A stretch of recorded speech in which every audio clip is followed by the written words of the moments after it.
Council. If the power or internet goes out lasting more than 15 minutes, or if there's some event that prevents the Council from meeting or prevents you from providing public comment, then the meeting will be adjourned. Council. Any items noticed as public hearings will be rescheduled to the next regular meeting of the City Council. Any other agenda items the Council has not acted on will be placed on a future agenda. Now, a meeting of the Calabasas City Council.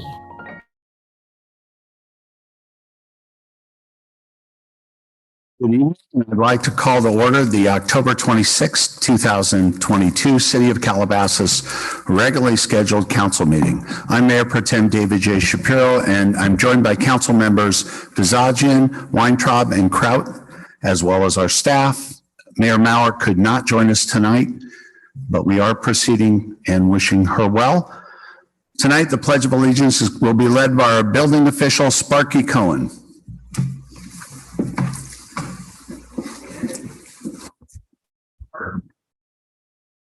Allegiance to the flag of the United States of America and to the republic for which it stands, one nation, under God, indivisible, with liberty and justice for all.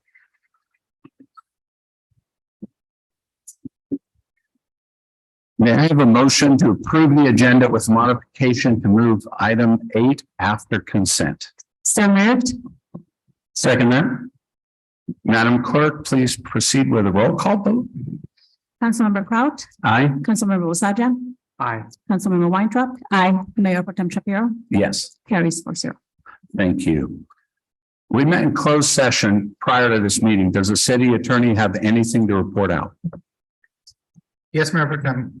The City Council met in closed session to consider 2 items: conference and legal counsel regarding initiation of litigation for 2 potential cases, and did take reportable action in one of those 2 cases, directing the initiation of litigation, the particulars of which will be available upon request and at the time the lawsuit is filed. The council also met regarding existing litigation, the THNC Canyon Oaks LLC versus City of Calabasas case, and took no reportable action. Thank you. Thank you very much. We have a presentation to begin our meeting tonight. Tonight, we celebrate and we have a proclamation regarding recognizing Hispanic Heritage Month. And we have that here tonight. Well, let me read that. Whereas each year, the federal, state, and local governments observe Hispanic Heritage Month from September 15th to October 15th by recognizing and celebrating the histories, cultures, and contributions of American citizens whose ancestors came from Spain, Mexico, and the Caribbean, and Central and South America. And whereas September 15th is as significant as a starting date for Latino Heritage Month because it is the anniversary of the independence for Latin American countries of Costa Rica, El Salvador, Guatemala, Honduras, and Nicaragua. In addition, Mexico and Chile celebrate their independence on September 16th and September 18th, respectively. And whereas Hispanics and Latinos are the largest ethnic group in the state of California, and at 18.5% of the U.S. population make up the largest ethnic or race minority group in America.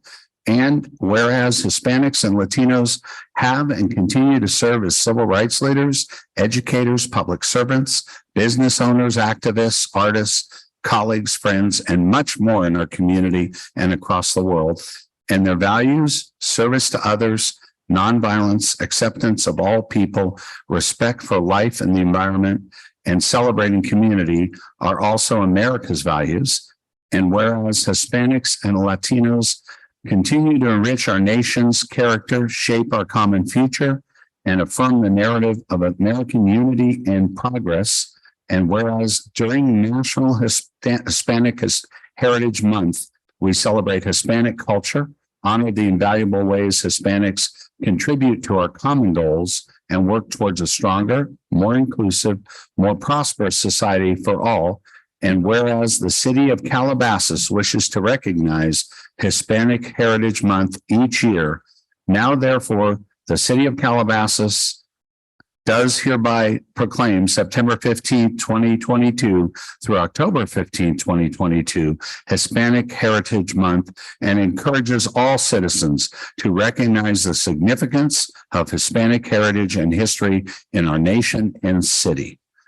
And I have this certificate and proclamation here, which I'm going to present in a moment to our very own city clerk, Maricela Hernandez.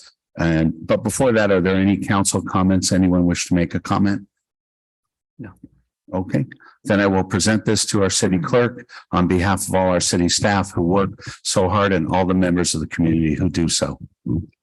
Thank you, Mayor Pro Tem Shapiro. I'll accept them on behalf of my colleagues of Hispanic descendants. Thank you. Oh, sure.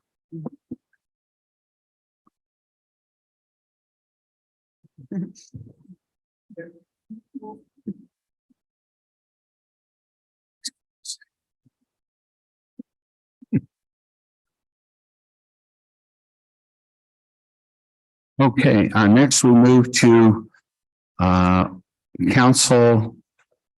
I'm sorry. Presentation. We have a presentation very much today on fentanyl by the LA County Sheriff's J Team Sergeant Bill Velick, who we are pleased to have here tonight.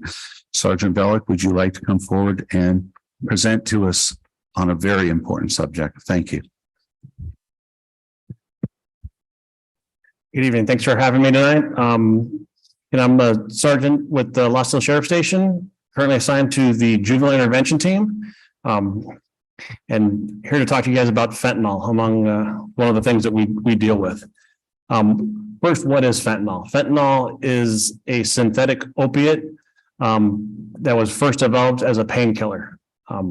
As unfortunately with all drugs that seem to get developed by our scientists, someone finds a way to use them in a way they were not intended for, and it's become an illicit street drug. It's very similar to heroin, but about 50 to 100 times stronger. It's a very powerful opiate that is plaguing the entire country. We're seeing it come from China and Mexico is how it gets into our country, usually in the form of fake pills, usually just counterfeit OxyContin is what we typically see it as, but it's now been found in all street level drugs. We see it in methamphetamine, we see it in cocaine, we see it in THC. Pretty much every drug that we see being used and sold illicitly on the street, we've found adulterated with fentanyl. The problem with that is it's so powerful that we're getting overdose deaths behind it. It suppresses the breathing typically, and the person stops breathing and then ends up dying from it. That's how we see it. That's how we're finding the deaths. The current trend that we're seeing that seems to be what brought this a lot to everyone's attention is what they call rainbow fentanyl. Rainbow fentanyl, although people are saying it looks like candy. In my opinion, it doesn't look like candy. It looks like pills. It still looks like the standard blue pill, just in different colors. From research that I've done on it, it appears to be a marketing tool by the cartels that are developing and selling the stuff to their customers in the United States. They've tried it in many different colors. That's why we have it as a rainbow fentanyl, because you'll see the package that has a whole bunch of it in there. When people say it looks like candy, it's because of the colors, but it's not shaped and looking like M&Ms or Skittles or something like that. It still looks like a pill when you pull out one piece. It's just when it's all together, it makes it look like a bowl of candy because of all the bright colors. Recently, we have seen on the news, you saw a seizure that came out of LAX of the rainbow fentanyl being smuggled in candy containers. That was strictly for smuggling. It's not being sold. We haven't seen it being sold in bags of M&Ms, bags of Skittles and the like.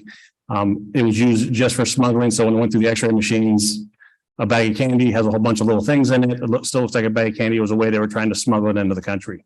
And it was intercepted by deputies and DEA agents at LAX. So it's not as the problem that some parents are worried about where it's being handed out as candy. We're not seeing that. How is it sold and how are our kids getting it? Is the big topic of what our parents seem to want, and that's what they're concerned with. How are our kids getting it? When kids buy drugs, any drug, whether it be marijuana, Xanax, oxys, any kind of drug. Oftentimes they're buying it through social media apps or online. They're meeting people on the street and they're buying it on the street. That's where the illicit drugs are. If they're buying it through a social media contact, it's going to be some sort of fake drug and is at high risk of having fentanyl being laced in it. As we've seen, it's been, like I say, it's been in THC vapes and all kinds of pills. We're finding it everywhere. So what are we doing locally to try and combat this with our kids? The J team has put together a fentanyl presentation that we're currently working with our schools and doing presentations to our students about the dangers of fentanyl and where it's found. We're doing the outreach through the school district mainly to do our presentations, whether it be at a PAC meeting, the PTA, or to the students directly. Some of the stuff is appropriate for high school age kids, and we're currently building a program for some elementary age children. The stuff that we do at the high schools isn't appropriate, so we're starting to develop those programs for the 4th and 5th graders. But initially we're reaching out to the junior high and high school age students. And then we'll also be doing that presentation in November 19th. We're doing a safety symposium that the station is hosting. The J team is one of the presenters. We're covering a few different topics, but we'll be presenting the dangers of fentanyl at that event. And then we'll be, hopefully every quarter or so, we'll be moving that presentation into the different cities within our jurisdiction. So that's the basics of fentanyl. Is there any questions I can answer? Any council questions? Councilmember Weintraub. I have a question. The question that other parents have asked me multiple times, and I don't know the answer. They want to know if the people selling these illicit pills, do those people know they're selling something with fentanyl? Like, why would somebody sell to somebody on Snapchat a pill that could then kill them? I guess that's the question. Oftentimes, yes, they do. They know it's fake. Oftentimes, no. When we search for these items on social media or when I'm trying to find them to buy on talking to different dealers, some will say legit, meaning it's a legitimate pharmaceutical grade pill. Some will say pressed. Pressed means they pressed it in a pill press themselves and it's fake. The pressed ones are typically going to be those that have fentanyl in them. Their intent is not to kill us. The drug dealers do not want to kill their customers. It's just a side effect of their business. They know they're going to lose a certain number of their users, but that's just part of doing a business that is so dangerous. Their intent isn't to kill. Their intent is to get their customer addicted by putting an opiate in all of these drugs. You get the physical addiction to the opiate, and then you go back for all the drugs. So it doesn't matter what drug you use, the fentanyl in it is the most addictive portion of it. So you'll get addicted to the drug that much quicker. And I have another question. Given the tragedy of the child at El Camino, I mean, Yes. I know it's LAPD jurisdiction, but have you been made aware of like certain dealers in the larger community that if kids here are looking to buy pills through Snapchat or Instagram, like are there certain dealers within the broader community that the J team is working to? We do work with our local narcotics team that works with street level dealers, as well as our majors teams that do larger dealers to go after any of those that we see that we know that are using. And then the J team and I will do briefings to the general station patrol guys. If we know that there's someone in the community that is known or suspected to be distributing drugs, selling drugs, then we'll start doing our thing to try and watch them and build a case. Mm-hmm. And then can I ask one last question? Please. If given what you know of like the youth in our area, is buying pills through social media is it a thing here? Like, should parents be concerned, or is this hype in the media? It's hard to know. They should be concerned. There's no community in our country that is free of this happening. Our kids are no different than kids in every other community. Our community suffers losses from opiate overdoses. In 2021, so last calendar year, I looked back, and in our station area, we had 16 overdose deaths in our community that Lost Hill Station patrols. Of those 16 drug-related overdose deaths, 15 of them involved fentanyl. So far this year, I've looked at 7 overdose-related deaths, 4 of which involved fentanyl. And that's in the area that Lost Hill Station patrols. So it's absolutely here. As of yet, we have not had anyone under the age of 18. We've had no children that have died from this, but we're not immune to it. It's not a matter of, is it going to happen? It's just a matter of when it's going to happen. It is something that every community across our country has dealt with. And we're the same. We will deal with it at some point. It's going to be a tragedy, but until we can get a hold of this, we can't bury our head and think that it's not going to happen here. It will. And we have to just keep pushing forward and try and minimize it the best we can. I lied. 2 very quick questions. I'm so sorry. It's so important though. It's so important. So you're planning to go into the Las Virgenes schools. I know you've gone to Viewpoint, but right up until this point, Las Virgenes hasn't had. We're scheduling them now with Las Virgenes. So we've been working on some other things with the Las Virgenes School District. We just wrapped up with school safety plans and some of that stuff. So our next thing with the district is our fentanyl presentations. I know my team's been in contact, I think, with 3 of the principals so far, and we're starting to schedule on when we're going to be able to get in and get those presentations done to the students. And then for the younger kids, some of the PAC meetings. Right. And just before I close, can you just discuss the THC vapes, how that's happening? THC vapes. I mean, THC, now that it's legal, it's sold all over the place and our kids are getting it. I've seen there's multiple problems with the THC vapes. One being they can be laced with the fentanyl. So it is something that has been seen in other communities. I don't know of any that we've found here yet. That just means we haven't found it. I would suspect that it's here. Probably the broader issue with the THC vapes is overdosing on THC. A lot of our people just don't realize that you can. The THC vapes, it's just very potent THC. It's very concentrated. It's when we were younger, it was the hash oil. That's what's in a THC vape. Instead of smoking a joint to get high, they take 1 hit off a THC vape and it gets them high. If they've never had it or it's strong THC, they take 1 hit and they overdose. The overdose typically looks like a seizure. Children fall down.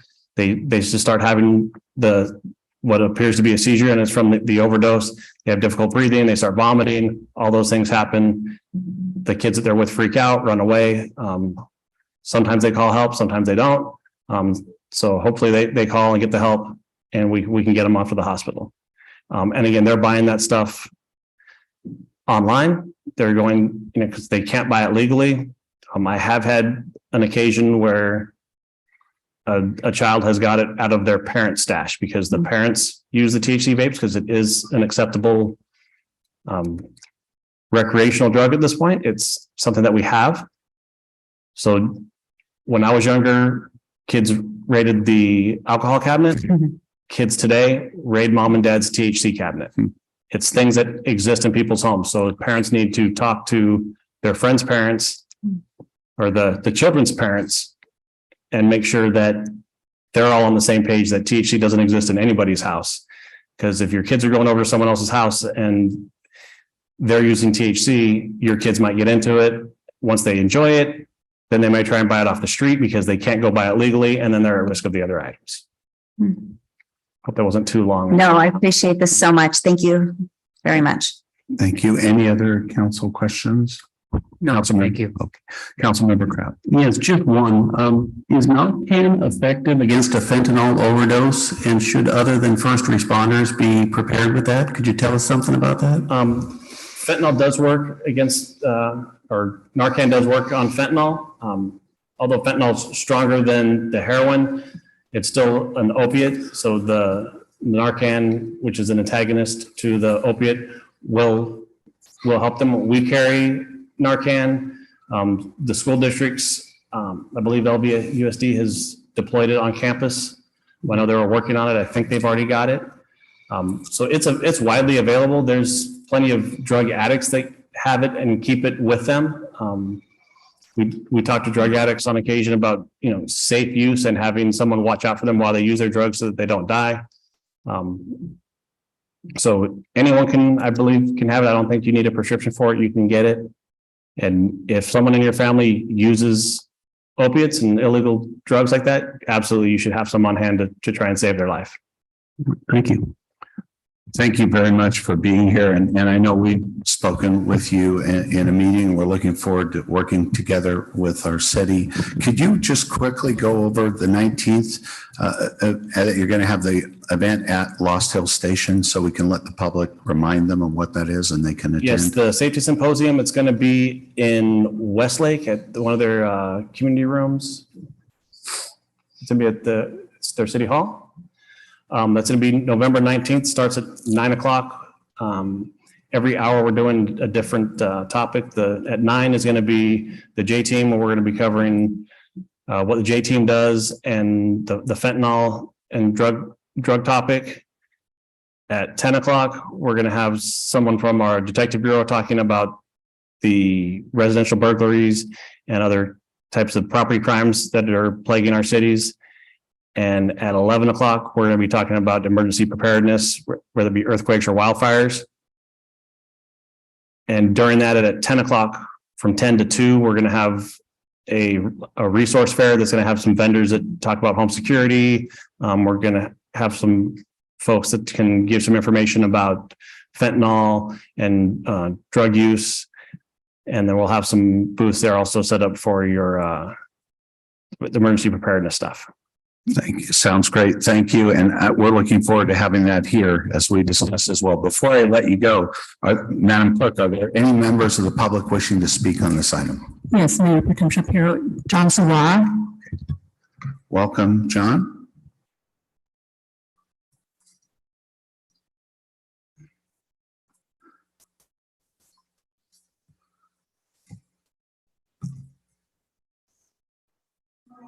Go ahead, John. You have 3 minutes.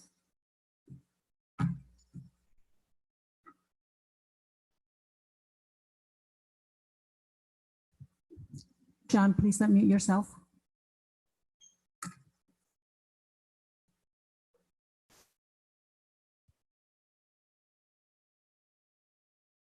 He must be having issues. He's not unmuting. John, can you hear me? If so, please unmute yourself.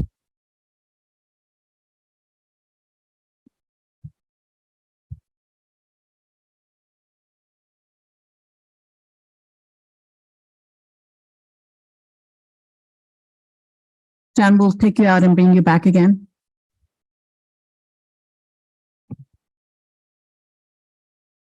Let's try one more time. Okay, thank you. John, please unmute yourself.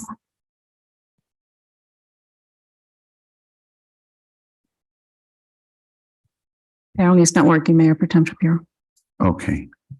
If you can come back while the sergeant is here, great. If not, I'm sure we can connect you too. Thank you very much. And again, be safe, everyone at the station. Deputy DeMatteo as well is here. Thank you. Thank you so much. All right, we'll move on to council announcements now. I'm going to go ahead and go first briefly. I'll mention one good thing and be brief on that, and then I want to say something else, and I'll pass all the good things on to my colleagues. I just want to thank staff, the city, a wonderful job, all of my colleagues who were present as well on a wonderful pumpkin festival event we had. It's been a long time. It was really a great turnout by our city, and everyone had a tremendous time. And of course, the Calabasas Rotary, I think, has recovered from the beer garden as well since that time, but it was wonderful. And congrats to staff. I just want to make a couple comments. 2 weeks ago, our last meeting, I talked about the fact that we had to deal with issues in our city. In particular, I congratulated some women who led marches in our city for women's rights, and they did it again this past Saturday for women's rights and the protection of women everywhere, not just in Iran or one country, but everywhere. And I applaud them for speaking up and for their march to find peace. I also talked about LA City Hall, which there's still a lot going on there, as you can see daily in the news. And the last thing I talked about was statements of hate. In this case, they were anti-Semitic statements, which did not go away. And again, I will say it publicly. It's not just one person. One person is put into the news with some statements of hate against Jews and others. It is those who follow that individual or those who have their own beliefs, which may coincide or be more aggressive than that. And those have come out. And it's not just over the hill. It's not just on the freeways. It's actually here in our city, unfortunately, as recently as last night. And I ask people, it's Anti-Bullying Awareness Month. It's a month where we say, be good to each other. Hate has no place in our city with any of our residents. Hate of any kind has no place. So I implore you, we can do better and we can act to stop hate. Those are my comments. Thank you for allowing me that moment. We'll go to council announcements. Councilmember Bazagian. Yes, thank you. I too wanted to thank our staff and the community for a great pumpkin festival. It was a wonderful event, and hopefully next year we can expand upon it, add some features, and make it a 2-day event. I want to thank the city of Hidden Hills for inviting us yet again to participate in their annual Hidden Hills Fiesta at the parade and at their celebration in the evening. That was also very nice of them to extend that invitation to us, which we have always taken them up on.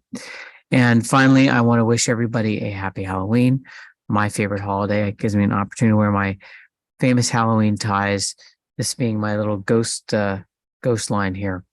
Anyways, thank you very much, and I have no further comments.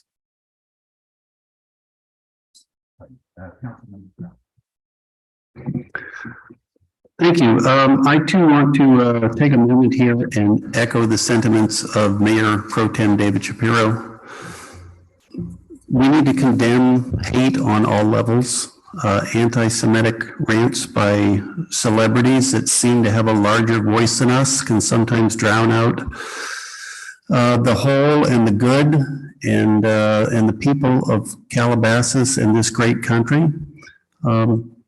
I want to remind everybody that we have a voice. We have a voice that's even louder than any celebrity or anybody else, and we use that voice when we like or comment or share on social media, or when we ignore and unfriend and unfollow on social media. We use that voice every time we shop.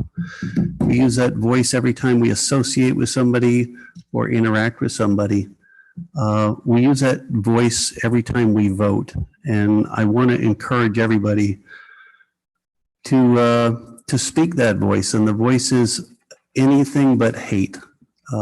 Hate doesn't belong. It doesn't belong in the city of Calabasas. And I want to thank, again, Mayor Pro Tem David Shapiro for starting that discussion. Let's go on to some better announcements.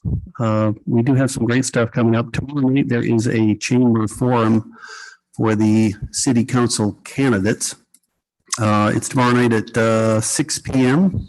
And if you're looking for details for that, that can be found at calabasaschamber.com. We'll also recognize Mark Levinson of our chamber, who is here in the audience. He's always here. He's been the rock of the Calabasas City Council for as long as I've ever known.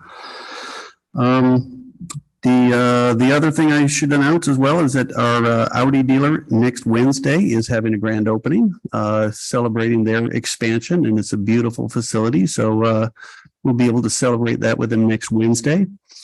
And the last thing I want to mention is that I was not able to attend the Pumpkin Festival, and I want to offer my sincere apologies to our staff and everybody who worked so hard on that for not being there. But I was invited by the Metropolitan Water District to attend a tour of the California State Water Project, and followed water from the Lake Orville Dam down through the Sacramento River to the Sacramento Delta, down through the aqueducts, toured the pumping stations, the water filtration, and brought back a lot of firsthand knowledge now of how our water gets here, and hope to be able to use that information in 2023 as we work on resiliency and redundancy in our water supply.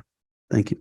Thank you very much. Councilmember Weintraub. Thank you so much. And just following up on what Mayor Pro Tem Shapiro said and Councilmember Kraut, the best way for our voices to be heard is by voting. The best way to ensure that people that share our values get put in office is by voting, and every election is important. So by now, everyone should have received their City of Calabasas voter information guide, and it goes over everything. So vote by mail. Everyone has received a vote by mail at their place of residence, but there are also 4 election vote centers in the city of Calabasas. And the first one opens on October 29th at Calabasas Founders Hall, and the hours are from 10 a.m. to 7 p.m. And then after you vote, you can track your ballot by going to lavote.gov. And it's pretty amazing. They text you, they email you, they call you, whatever information you provide them, they follow up to let you know that they've received your ballot, it's in transit, and then when your vote has been counted. So I urge everyone to do that. And we want to make sure that everyone votes in our city so that our voices can be heard. Thank you. Thank you very much. Now we'll move on to all communications and public comment. And I have 2 speaker cards here, but if there's anyone online who wishes to speak on any matter on a non-agendized item, please go ahead and raise your hand, and our city clerk will notify me as well. First, we'll call upon Bet Hall from the Calabasas Rotary Club. Welcome, Bet. Good evening, everybody, and thank you for having us here. But first of all, you should have found a small memento on your desks from the Calabasas Pumpkin Festival. I just want to say thank you, how much we enjoy the relationship with the city. We work with you closely, I know, in a lot of events. The Pumpkin Festival was great success. And I don't think I've ever been that busy in all my life serving pumpkin beer. And we served a lot of pumpkin beer, but it was a great day. And I just want to say thank you. We enjoyed it. And to let you know, we are bringing back the Thanksgiving for the seniors. We've been shut down 2 years like everybody else due to the pandemic, but Thanksgiving Day will be there with all of us seniors again. It is purely for seniors at the Sagebrush, who are the most wonderful partners on Thanksgiving Day. And if you want to enjoy a truly joyous occasion, come and join us. Thank you so much for your partnership, and just to say we really enjoy working with you. Thank you. Thank you very much. And we'll look forward to a wonderful Thanksgiving celebration as always. Thank you. And next we have, of course, from our Calabasas Chamber of Commerce, Mark Levinson. And while he's coming up, I will note we didn't mention it. It's subtle behind me, but there is every year, I think Councilmember Bazagian started the tradition. We are celebrating Halloween with our logo yet again. Mark, welcome. Thank you. I'm Mark Levinson. I live in the city of Los Angeles. I'm the immediate past chair of the Chamber of Commerce.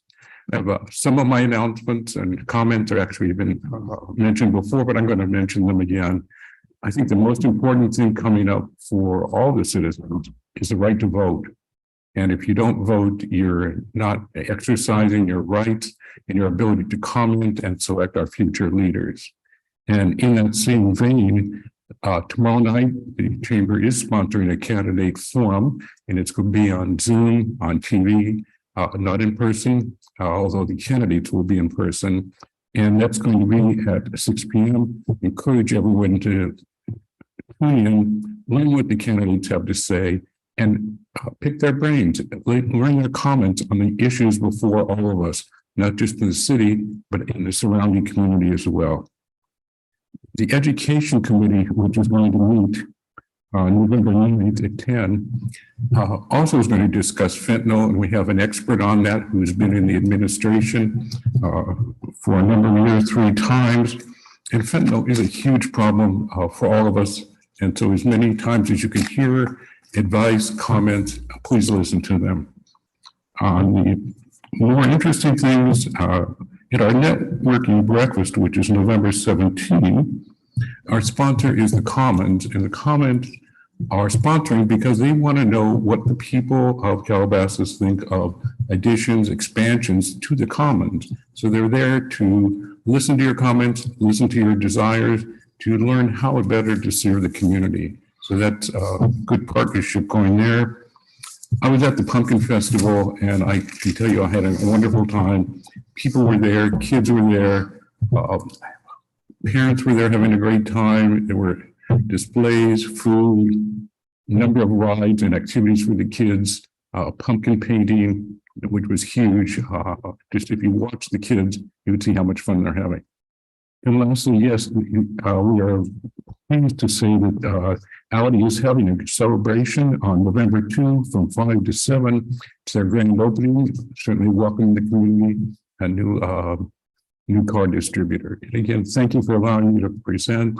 And Thank you, question, Mayor. Thank you. I was going to ask just the time again on the Audi. Audi is 5 p.m. to 7 p.m. Thank you. And thanks for all you do for the chamber and for Thank you. Appreciate 2 wonderful speakers and wonderful representatives of our community.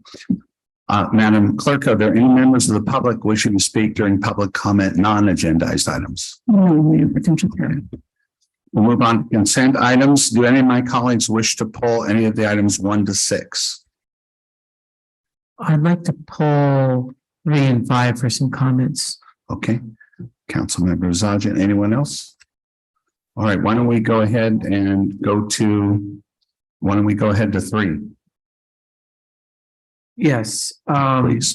3 and 5 are related, of course. Right. They both involve the community center. I just want the community to be aware that we looking very good as far as reopening the community center. These are steps that will be taken if approved, items 3 and 5, to reopen the community center and to make it available to the public again after being closed for nearly 3 years. As I understand it from staff, City of Agoura Hills tonight has also approved the identical version of item number 5, which is a lease agreement. So that if we approve it tonight, it should be pretty much a done deal as far as that goes. Is that correct, Kevin? That's correct, Councilmember. Okay, so I would urge my colleagues to approve it, and I am confident we will do so and put the community center back on track to being opened up in a few months. Thank you. Thank you very much. Anyone else wish to make comments or make a motion on items 1 through 6? I'll make the motion if there's no comments. Do I have a second? I'll second that. Okay. Are there any, before we go to a vote, are there any members of the public wishing to speak on any consent items, Madam Clerk? There are none, Mayor Potential. Okay, thank you. Can we proceed now with the roll call vote? Councilmember Zaja. Aye. Councilmember Kraut. Aye. Councilmember Weintraub. Aye. Mayor Potential Shapiro. Yes. Carries 4-0. Very good. Thank you very much. That's very exciting. And now we'll move on to continued business. As we did earlier, we are having item 8, which is progress update on the 2022-23 strategic priorities. And we have Michael McConville here to make a presentation. Welcome.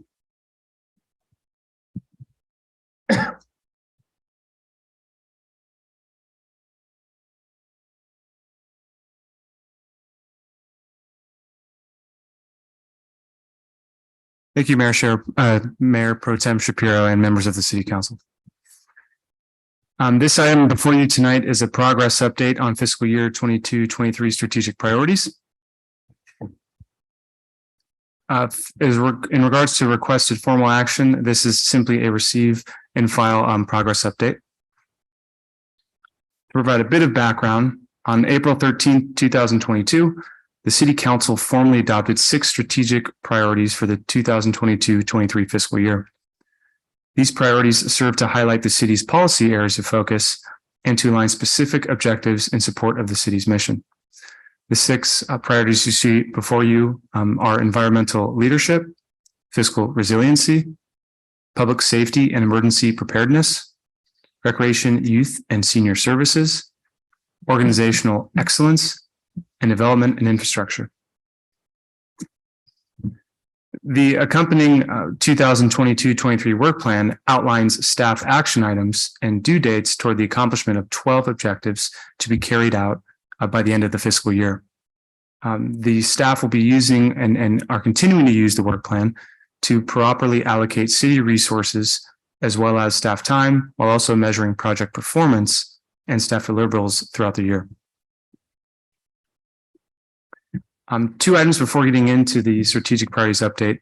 One, this update will be high level. We do have staff available to answer any questions and provide clarification for council members should they need such questions answered or clarification. And then 2, we are 4 months into the fiscal year. And at this point, staff feels we've made significant progress. We have completed 24 action items. We have 14 in progress, and staff feels that all 12 priorities, objectives, should I say, will be complete by the end of the fiscal year. Jumping right into the priorities. So the first objective under environmental leadership is the acquisition of real property for the purposes of future parkland or open space designation. Staff are happy to say that we have identified several properties available for purchase that are consistent with the general plan. We have also engaged in preliminary discussions with several property owners regarding potential interest in having their land acquired.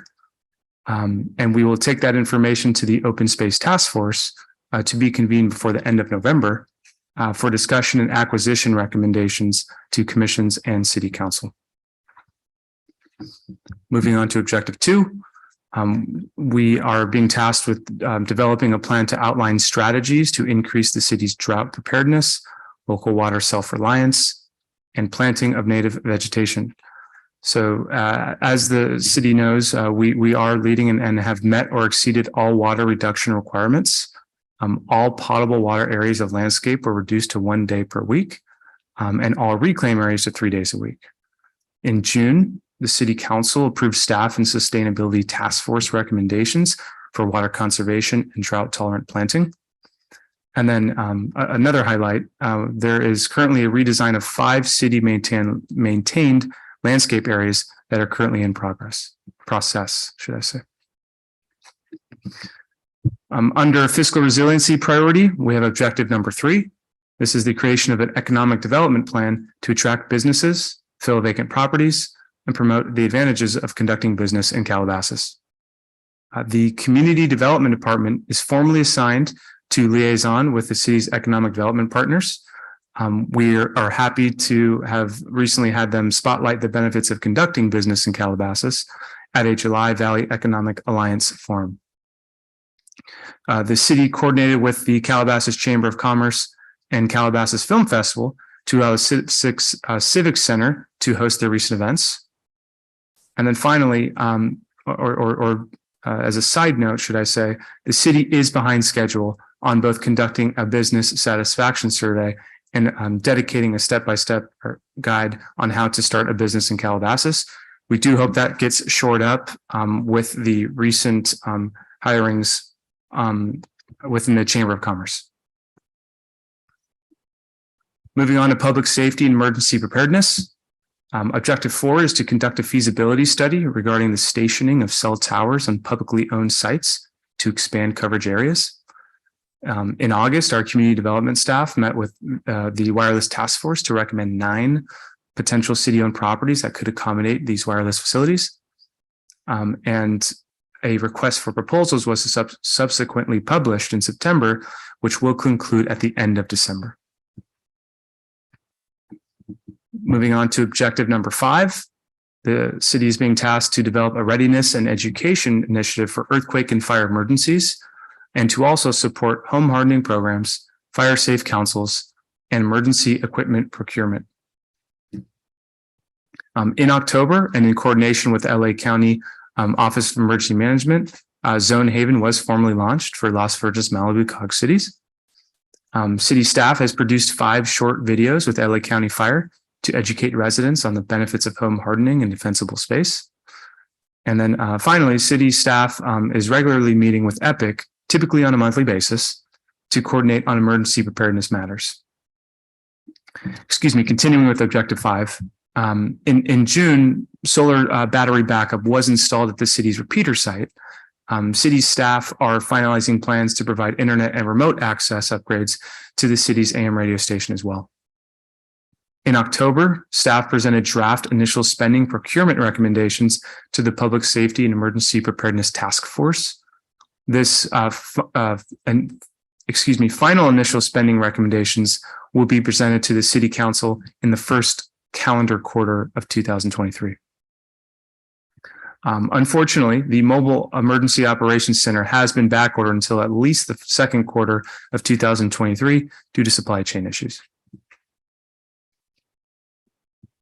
Moving on to objective number 6, to review the Los Angeles Sheriff Department contract and consider opportunities to realign funding and services, as well as to address open space break-ins, HOA neighborhood watch coordination, and the remediation of street racing. Staff meets now monthly with the Lost Hills captain to discuss the city's public safety priorities. Most recently, on August 23rd, the city manager met with the Lost Hills captain to discuss contract and service levels, and follow-up meetings focused on the use of motor, J-team, and patrol deputies. On September 30th, staff and public safety and emergency preparedness task force liaisons met with the Lost Hills captain and her leadership team to discuss school safety, residential burglaries, flock cameras, and street racing concerns. Continuing on objective number 6, this month on October 13th, the city manager met with other COG city managers and Lost Hills captain to discuss enhanced use of technology to increase service levels. And then finally, staff are working with Lost Hills Station to schedule a safety symposium focusing on school safety and fentanyl, residential burglaries and public safety, emergency preparedness, and a meet and greet with City Council, Sheriff, and Los Angeles County Fire Department. This event is anticipated to take place in late 2022 or early 2023. Moving on to Recreation, Youth, and Senior Services. Objective number 7 is to reopen the Agoura Hills Calabasas Community Center. In March, staff secured project management services from TKE Engineering. In September, the city received 3 roof replacement bids ranging from $1.3 to $1.5 million. The city will have access to approximately $2 million in grants due to awards from Supervisor Kuehl's office, the County Regional Open Space and Park District, and earmarked federal funds. $1 million of county funds will be utilized for the roof project. As Councilmember Zajian stated earlier, staff expects to start repairs in February 2023 with a reopening date anticipated in June 2023. Moving on to objective 8, to conduct a feasibility study of adding basketball courts, soccer fields, or skate parks to improve recreation programs and opportunities for teenagers. In October, the city received 1 programming needs assessment bid for $288,000.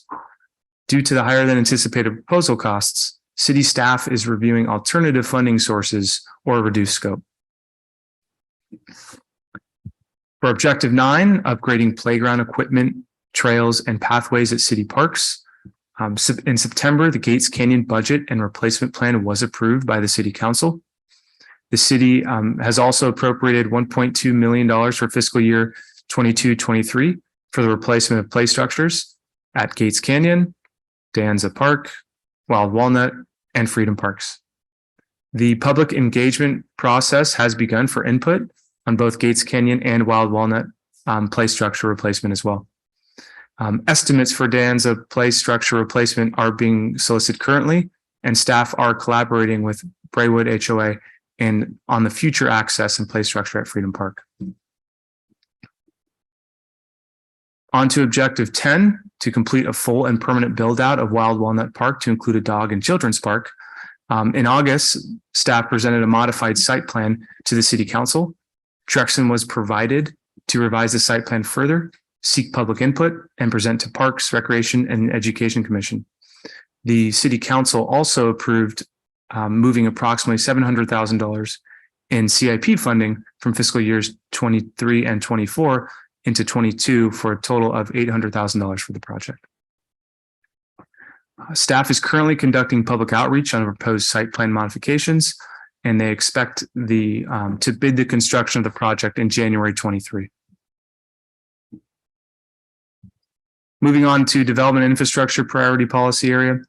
Objective 11 is to complete the annexation of Craftsman's Corner, including developing a plan to annex other properties within the city's sphere of influence. So this October, this month, staff received a draft term sheet for from LAFCO's CEO's office and is awaiting additional comments from LA County Public Works and the Department of Regional Planning.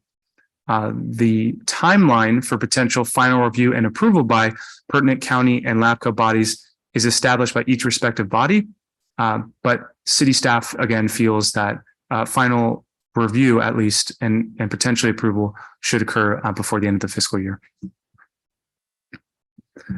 Finally, on to objective 12, providing options that allow for the relief of traffic congestion within the city.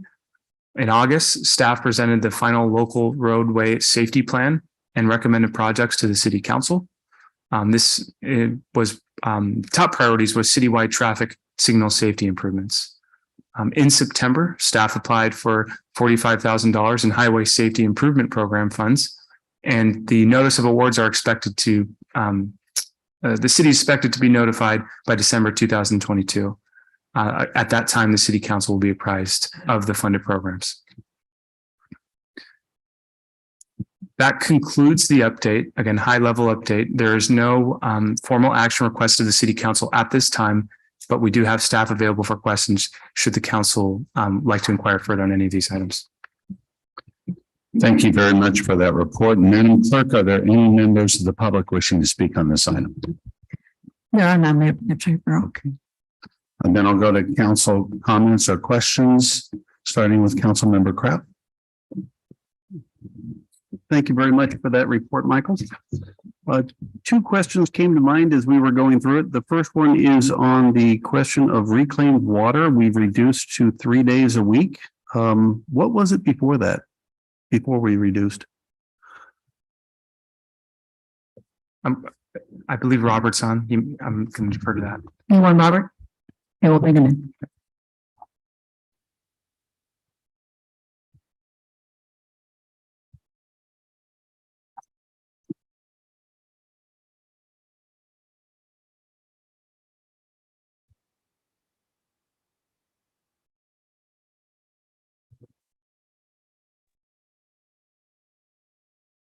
Robert, can you hear us? I think you're in. Can you hear me? I just logged in. Yes. Yes, we can. Good evening.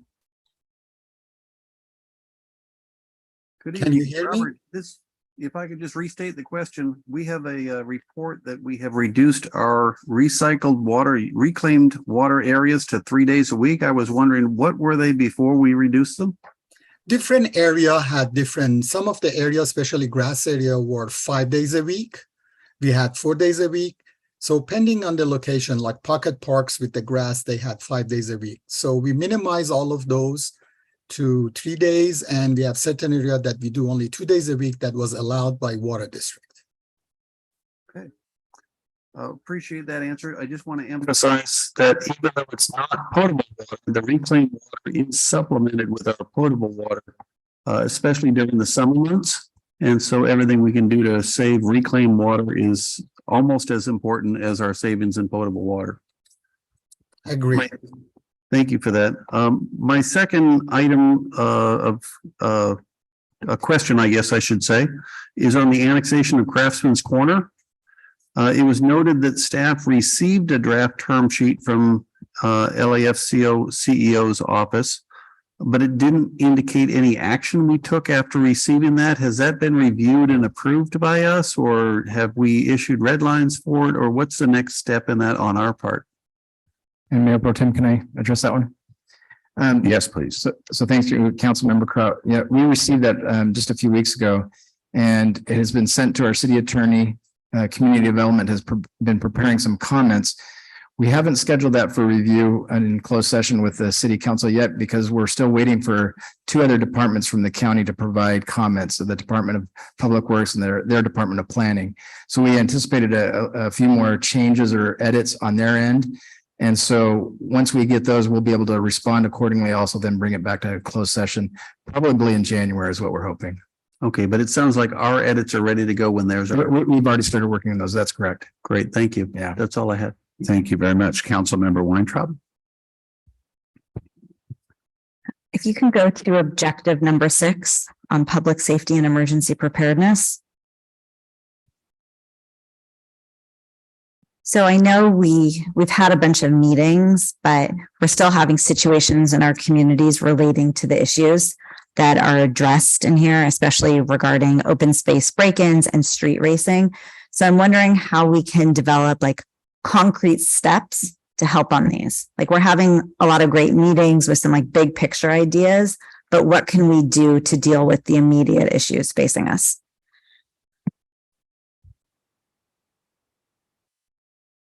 And I know that Captain C2 had mentioned that sometimes what residents are reporting as street racing might just be vehicles with, like, help me out here, like Exhaust. the illegal exhaust. Mm-hmm. And in the city of San Juan Capistrano, they have like all these signs up and fines regarding, like, you can impose a fine if your vehicle is outfitted with illegal exhaust. So maybe that's something that we want to look into. I can help get more information on that, but just to help with the noises that our residents are hearing, like some of these quality of life issues, and then also especially the open space break-ins, learning that what properties the HOAs control and what they can do, and just getting some lights and cameras out in these areas, just immediate fixes that we can do to help on these issues. And then my other question is, let's see, Recreation, Youth, and Senior Services, Objective 8. And it says, in October 2022, the city received one programming needs assessment bid for $288,000. City staff is reviewing alternative funding sources. What's the timing for that, and what does that look like? Thanks, Erica. And Kendon, thank you for prior. So we put in the $100,000 was budgeted and approved by City Council. So the timing is that with that is we have to go back to the consultant to see if we can reduce the scope, to reduce the cost in that, or bring it back to the council to have that additional funding. So I will have to work with the CFO and Kendon to determine if there's additional funding that we can allocate to that, and then bring that back to City Council, which we can do at the beginning of the year. And then will the needs assessment will show where we could put the soccer fields, skate parks, or what will the needs assessment do? Right. So if we go with this scope that they proposed, they will look at all of our infrastructure and absolutely have a report for us where we would need additional soccer fields, if in the future we'd need like another senior center, et cetera. So they would identify all those things for us. And did we go out like to multiple companies to see if anyone else is less expensive? We did. There were quite a few companies that contacted me and asked questions, but unfortunately only one bid. It's a good business to be in. That's very expensive. And Councilmember, if I could add to that. So if I'm correct, Erica, we went out twice, right? We went out twice. So we did the RFP. We had potential consultants that had looked at it and responded. And then we didn't get any proposals in that first round. And so we sent it out a second time, only to get this one, which was way over Now, it is a very extensive scope, could be very useful for the city, but much more than we anticipated in cost on that. Okay, so you'll come back with this because we want to keep moving forward on this. This is important. Yes. Thank you. And thanks, Michael, for the presentation. Okay, thank you, Councilmember Bazagian. I have just three comments. Objective 6, Michael, the public safety issue involving the sheriff's contracts. So, we're experiencing, like most areas in LA County in California, a huge crime wave. And we're not able to control it in my assessment, just with the resources we have. So what I'd like to do is have you take a look. I mean, after the election, when there's, changes in other offices, perhaps we need to reassess whether we can increase our contract.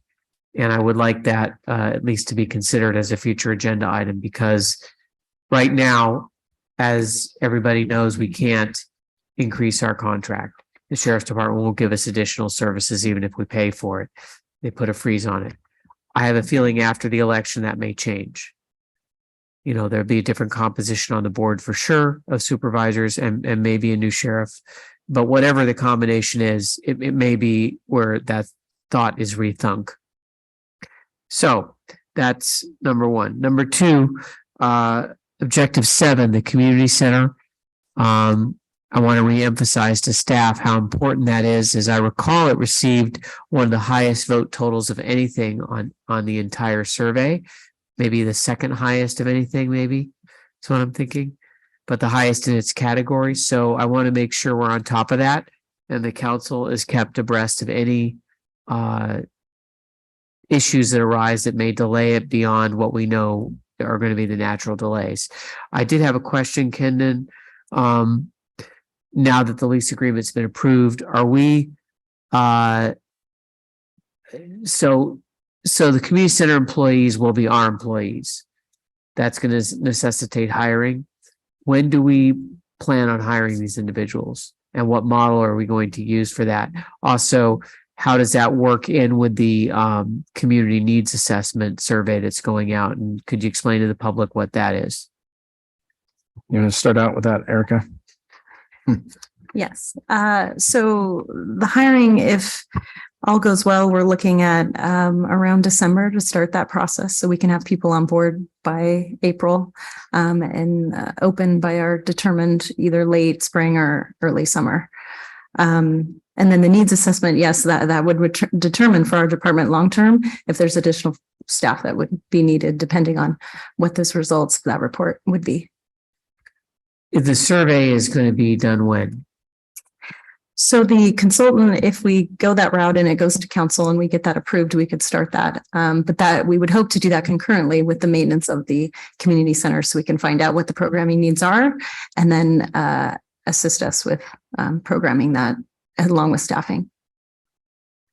Okay. If it's something that we don't need a consultant for, if we can do the survey ourselves, because, that should be an option, particularly if this is going to be a long process, because I really don't want to do something that's going to elongate the process. But if it can be done concurrently with the construction, that's another thing altogether. Right. But it just, I don't want it to hold up anything. Sure. And so you think hirings will be done in December and then training and all that? Correct.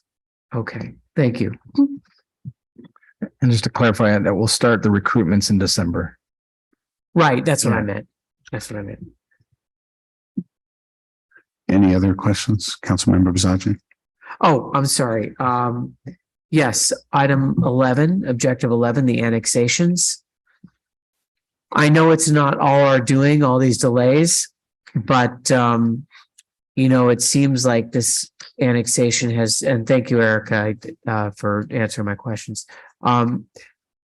It seems like there's a lot of delays on this. And I know that COVID was around and the county still met, LAFCO still met.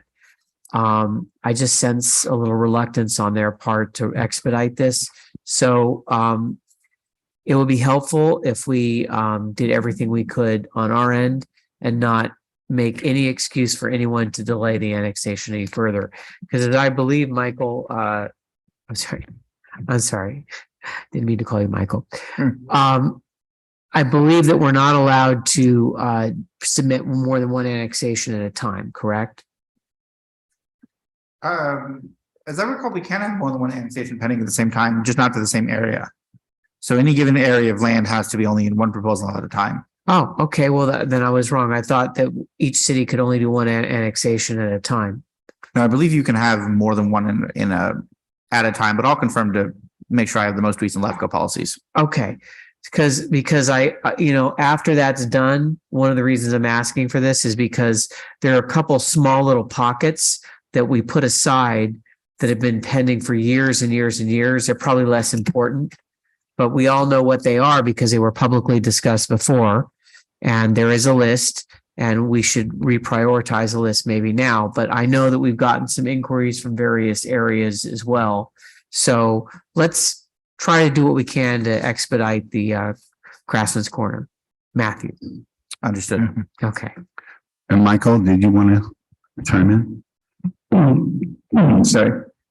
I just want to confirm that we can submit multiple annexations. We did that with the Agora Road annexation several years ago, and we still had Craftsman Corner going simultaneously. So that is a possibility. Thank you. You good? Okay, thanks very much.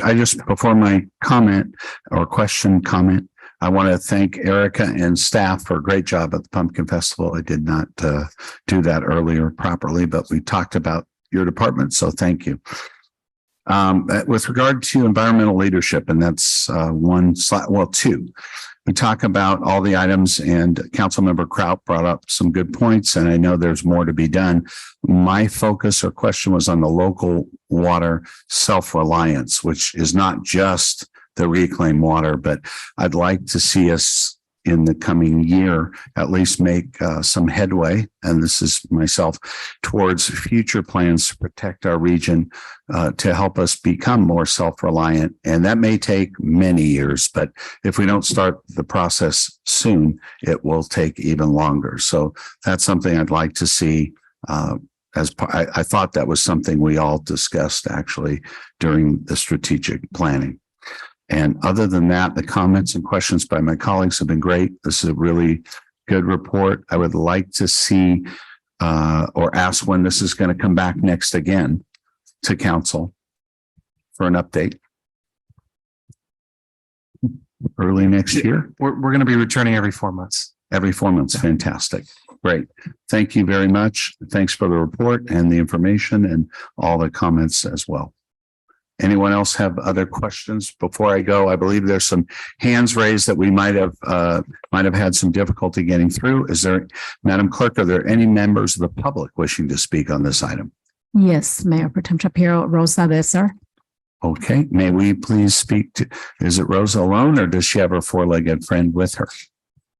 Not sure. Okay. Rosa, can you hear us? Yes, it's my mouth alone. Okay. Thank you. Can you hear me? Yes. Great. I would just like a little clarification on Objective 10, which is Wild Walnut. I'm not quite understanding that there are 4 bullet points that we are currently revising the plan, and there is currently public outreach, which I don't think is really happening at this point. And then to put the bid out in January, which seems all rather quick to be able to do when the plan is still being revamped. So I would just like some clarity on the steps how they're being taken, because obviously December there's no council meetings. So it's more of a question for clarification than comment.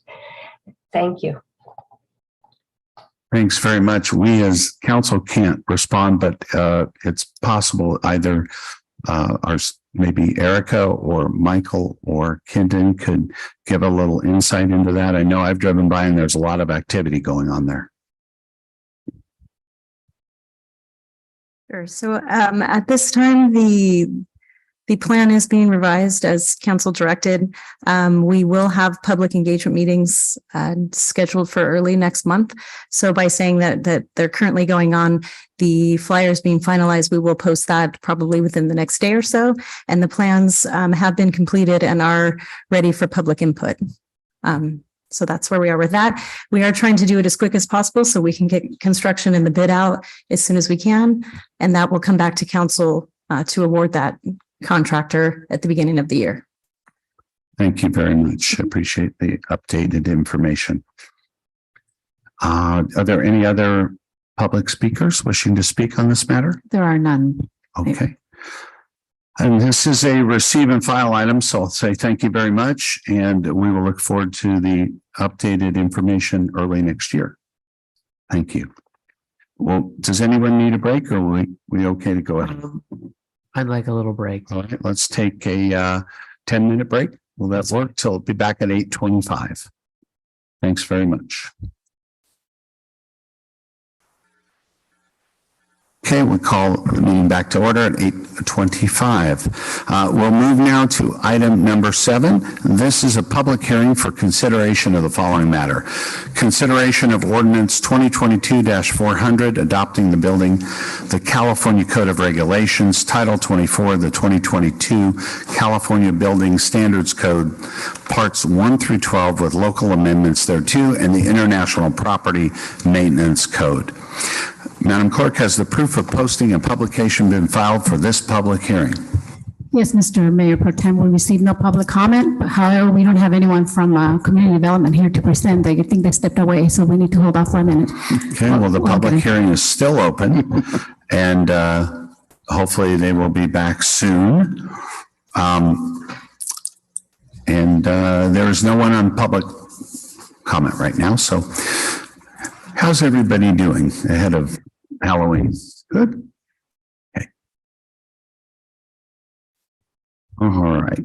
And Michael, the public hearing is, I'm sorry. Michael, I was just going to say, we've just opened the public hearing, so. Public hearing is open. Are there any changes or additions to the staff report? We have Michael Klein and Sparky Cohen to present the item. Good evening, council members. We have no changes. Okay, thank you. Would you like to go ahead and present? Okay, well, again, hello, I'm Sparky Cohen. I'm the building official. I'm very proud to help the city enforce our building codes. I should have brought in some show and tell. When I first started reading the codes, before I was an inspector in 1989, back in the early 80s and the 70s, you could put the code book in your back pocket. You could grab, me as a little kid, I could grab all 4 codes with one hand, and an adult could probably put them all in their pocket, but they were that small.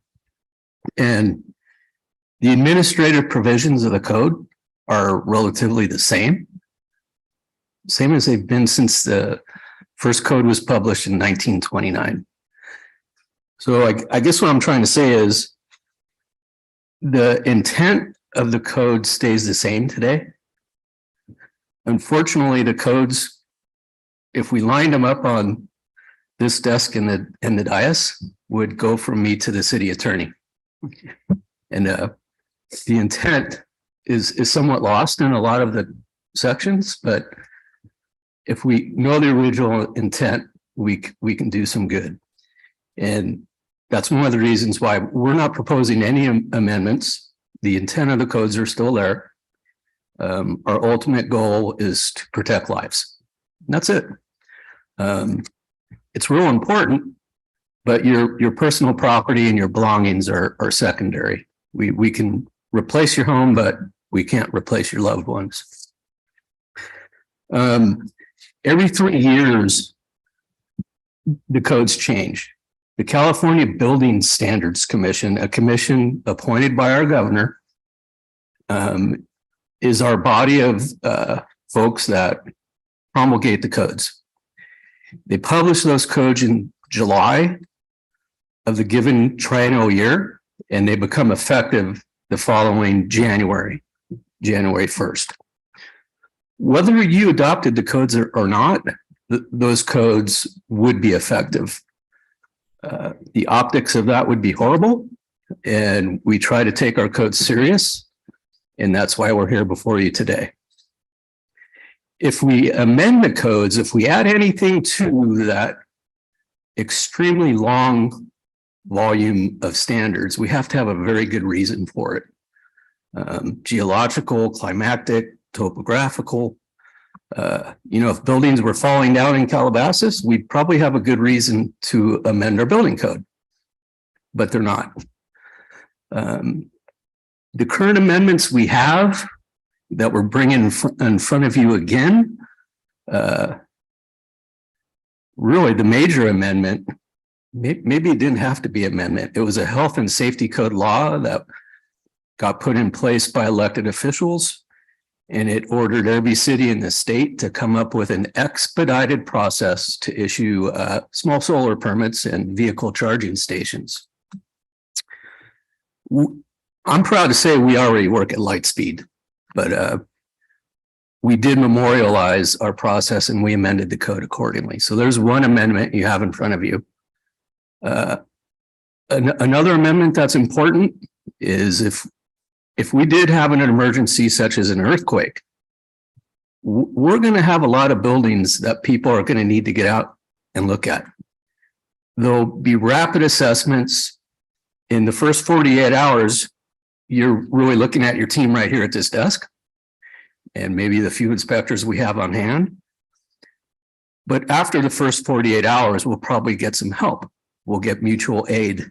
We'll get assistance from other building departments, and we'll get some other people that can get boots on the ground and actually quickly look at the structures to make sure, in their opinion, they're safe to go back into. Because people are going to be very nervous. They'll be on their lawns, they'll be in tents, they'll be in campers, they'll be at hotels. And their main question is going to be, when can I go back into my house? So that'll be our priority. And that's called a rapid assessment. It's the ATC 20 program. You might have seen green tags, yellow tags, and red tags. And the amendment we have is the protocol to tag these structures. So I think that's a really important amendment, especially when we get strange bodies in here helping us enforce it. So, of course, recommend we maintain that amendment. The third amendment that we feel very strongly about that we should maintain is that of the appeals process.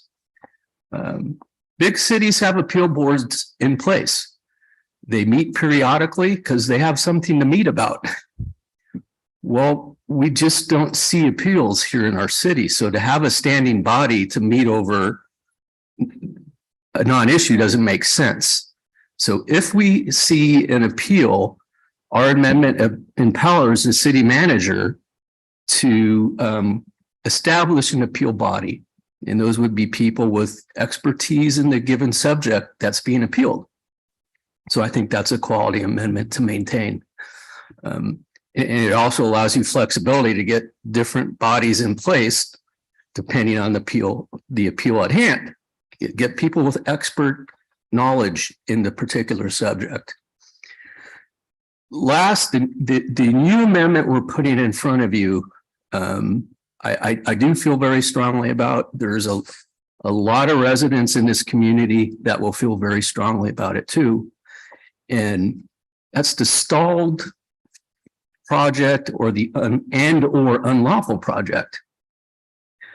I don't know why it happens here so much in Calabasas, but frequently we get investors or would-be property owners that see this great deal on a property, and I believe their intent is to flip the property.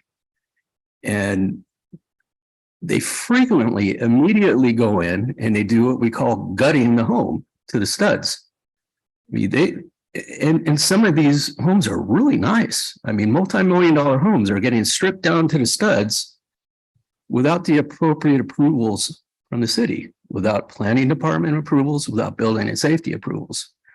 And it's so hard to get them into code compliance.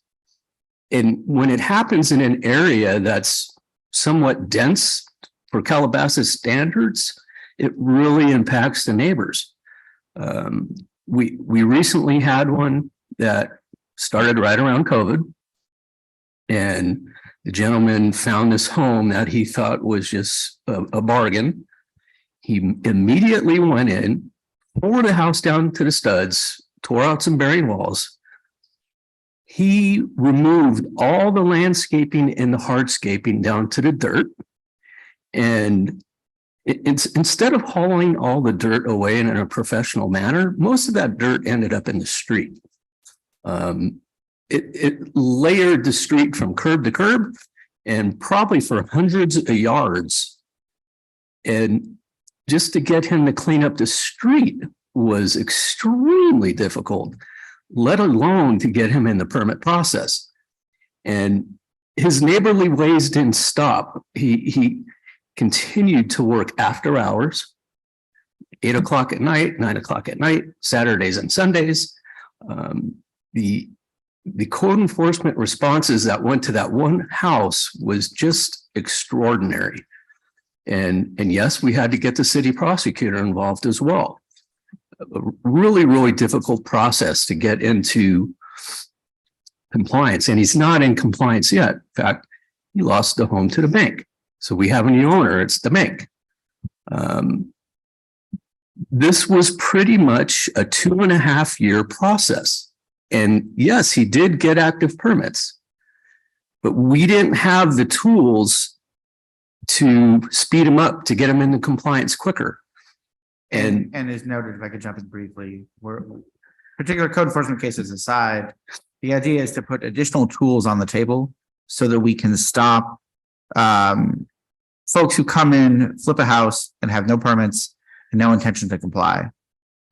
And that's the proposed additional section 1504.040, which includes a requirement that in permit issued for correcting unlawful construction, such as example described, is only valid for 90 days. Extensions of further 90 days if possible. The intent is to shorten the window from the default state 1 year to cut it down so that folks have a short window of time to correct the situations and then fix it or move it forward. And I would suggest we shy away from any further discussion of particular code enforcement cases. Sorry, okay, thank you. We grant extensions all the time for active permits. That's not going to change. Our methodology is to work with homeowners, to work with contractors. If you need time, we want to give you time, but we just don't want you to disturb the neighborhood during that process. So that is one amendment in front of you. The rest of the code changes, I did not see significant life safety issues brought to my attention. Staff did not bring any to my attention. Fire codes are robust right now. We use the Consolidated Fire Protection District Code, County of Los Angeles. They represent Westlake, Agoura, Malibu, and Calabasas. The Woolsey fire ripped through all these areas. Our codes will address those issues that we didn't catch before. And if I may jump in on that one as well, the fire code updates that are proposed are exactly the same as the county has for the entire Consolidated County Fire Protection District, maintaining those local amendments. Staff is working through the Planning Commission regarding potential further additional strengthening fire code requirements as part of the ongoing safety element update. And those will be coming forward to the council early in the new year, precise timing to be determined. I think with that, we would recommend adoption of the ordinance or introduction of the ordinance, adoption at the next meeting. Thank you very much. And thank you, Sparky, for that as well. Just a brief note, and I'm going to turn to council questions regarding any questions regarding the report. If I heard you right, you said a lot of these relate to state laws and we are just updating our codes to mirror them. Is that a summary? Yes. Okay, thank you. I'll go to council questions or comments regarding the staff report. Councilmember Crowd. Just a couple of questions. First of all, our codes change every 3 years, and as a city, we have to adopt the state building code by January 1st of 2023. Is that right? That's typically the process, yes. Okay.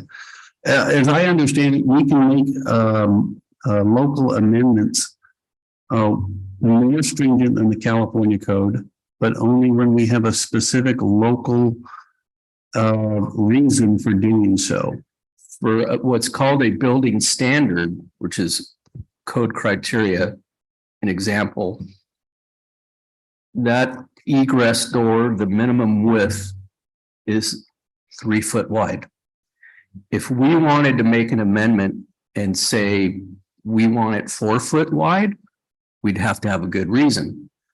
If we had events in Calabasas, people perished in emergencies here in Calabasas, and we determined that it was due to the egress door width, we could probably justify a 5 foot wide egress door. But the administrative changes that you presented don't fall under that same restriction? My opinion, correct. Okay. If we're not more restrictive than an actual code standard, correct. Okay, and is that also our city attorney's opinion?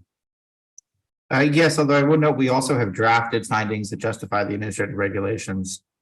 But as correct, yeah, we don't need this, the special findings that tie back to local climatic, topographical, and geographical conditions need not be made for administrative regulations. Okay, thank you. That answers that question. Appreciate that. On previous code cycles, we have had a Calabasas green building code here. Correct. Is that still in effect? Yes, I'm proud to say we were the first city in the nation to have a green building code.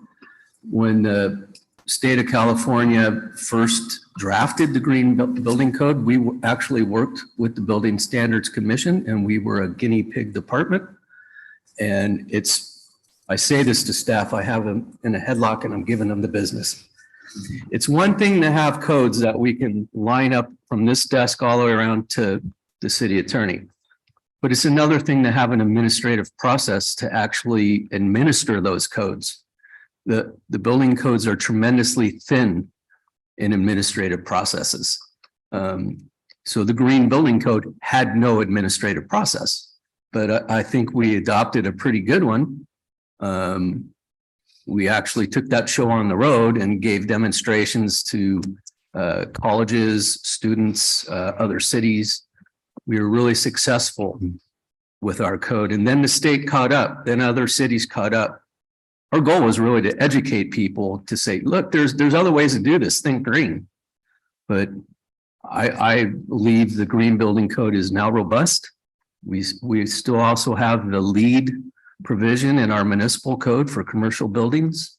I'm getting to that one next. Oh, okay, good. So we're ahead of the curve. Okay, if my council members can entertain me just a few minutes longer, because this is a pretty important item. Our Calabasas Green Building Code is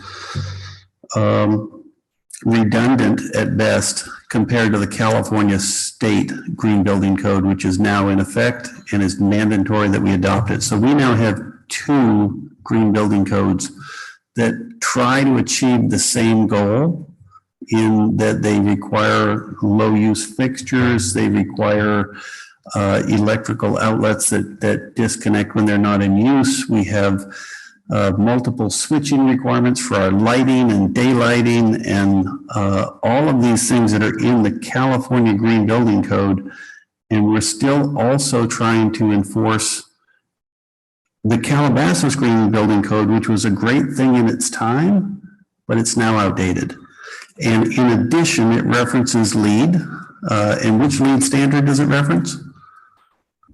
It's based on the size of the project. It could either be certified or silver. But which version of LEED does it? LEED 2.0. 2.0. And what LEED version is currently published?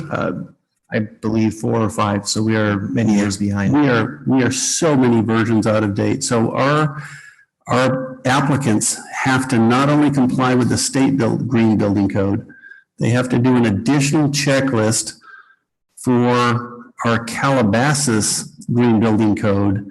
And then in addition, they have to keep a standard that was written 15 years ago and comply with that standard because we've never updated the version of LEED that we're currently on. So I would be in favor of what's being adopted here, but there's no reference to our Calabasas Green Code or our LEED requirement. Could you explain where that's referenced? Let me give it a start and then I'll let Michael, our Community Development Director, follow it up. The codes that are in front of you right now are the California Building Standards codes. Whether we adopt them or not, they become effective January 1st. When you say the term or make the statement, the Calabasas Green Building Codes, I believe what you're really referring to is a development code standard that's in Chapter 17 of the Municipal Code. It has nothing to do with the building codes. They do somewhat dovetail and they overlap. And it doesn't reference any residential project whatsoever in the land use development code. Right now, it's strictly related to commercial buildings. I'm not going to disagree with you. I tend to agree with you. It's probably time to look at that hard and see how we can get them to be more in line with each other. Thank you. Thank you for that. Michael, do you have anything else to add? Yes, so we do look at it from at a department standpoint as a two-step process. And the first process is under Title 17, which is the Land Use and Development Code. That's where there's the LEED 2.0 requirement for commercial development over a certain size. And that it would either trigger a requirement to meet a certified or a silver equivalent. It does not require the project to achieve actual certification from USGBC, but they are required to demonstrate to the city that they would meet whatever that standard is.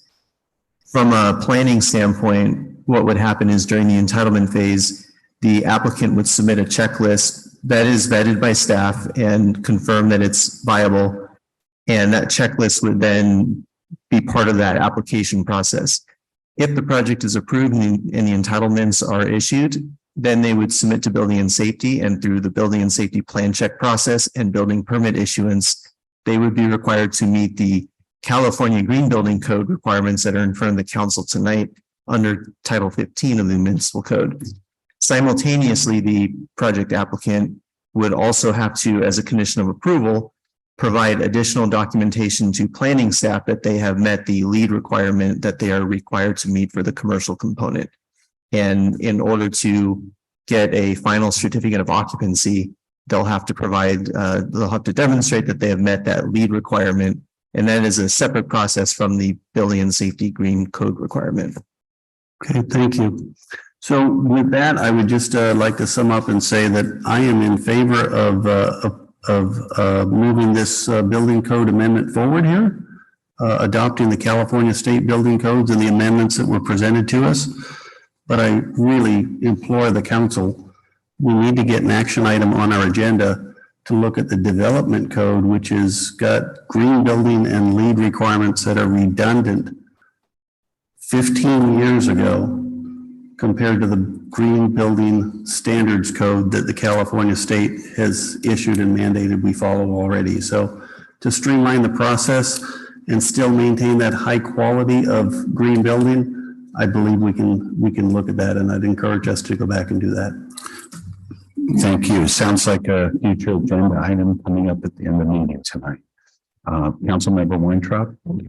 Was that a motion? I'll move that we adopt this California state codes and Calabasas amendments as written. I'll second that. Okay. Did you have? I didn't have any questions. You covered everything. Okay. And thanks, Sparky. So is there any members of the public waiting to ask questions or comment on this one, Madam Clerk? No, Mayor Pro Tem Shapiro, Okay. no. Then I think we can go ahead, please, and roll call vote on this We'll one. close the public hearing. The public, since there are no other speakers, the public hearing is closed. A motion and second has been made. Madam Clerk, please proceed with the roll call vote. And just to clarify, this is the introduction of the ordinance. It will be adopted at the next meeting. Correct. Councilmember Bosajian, Aye. Councilmember Kraut, Aye. Councilmember Weintraub, Aye. Mayor Pro Tem Shapiro. Yes. 4-0. Thank you very much. Thank you very much. We'll move on to informational reports, the check register for the period of October 1st to 14th, 2022. Are there any questions? Anyone have any regarding the check register? And no one online has questions, Madam Clerk? None. Okay. All right. Task force reports. Councilmember Bazagian? I don't have any, thank you. Okay. Councilmember Weintraub? None right now. And Councilmember Kraut? Not tonight. Okay, I'll make mine even quicker. I attended the VICA Economic Summit last week, which was very impressive, informative, and educational. And I'll look forward to sharing with Councilmember Kraut and Kindon and Ron the information I received as far as the views of experts on the future. And I will stop there with my informational reports. Does the city manager have a report to share? I do, Mayor Pro Tem. Just like to provide a couple updates to the council and a few comments. One thing that I wanted to mention to Mark is the city appreciates the Spooky Fiesta that was held the day before Pumpkin Festival. That was a good event, and I know they put that together quickly, but we're able to bring in Cadillac as a sponsor, our Cadillac dealership that has recently opened up. And I was able to meet with the general manager and Lisa. And so we appreciate those connections you're helping us make with the city to our new partners in the community, our new businesses. So thank you to the chamber for that. I want to express our appreciation to LA County Fire. We had Chief Smith and Chief Trevor Moore last week provided a webinar on wildfire preparation for this year. It was a very technical in some ways regarding the fire season, but also very good in speaking of home hardening and then also fire-wise communities. And so Chief Moore especially was very open to helping communities or HOAs start that fire-wise process, which could possibly lead to lower rates for insurance. And so that has been recorded and that's available to share, and we'll be promoting that a little bit more. Tomorrow morning, we will be doing an earthquake drill here at the city, and then following that with a tabletop exercise. So we'll spend about 3 hours in the morning practicing in the event of an earthquake. Very timely, especially after a 5.1 shaker up in the Bay Area. And so we've been planning this for some time and are excited to bring the team back together and go through that drill. And then finally, in regards to the community center, tomorrow is the JPA meeting, at which time we will be asking the JPA board to approve the bids for the roof project.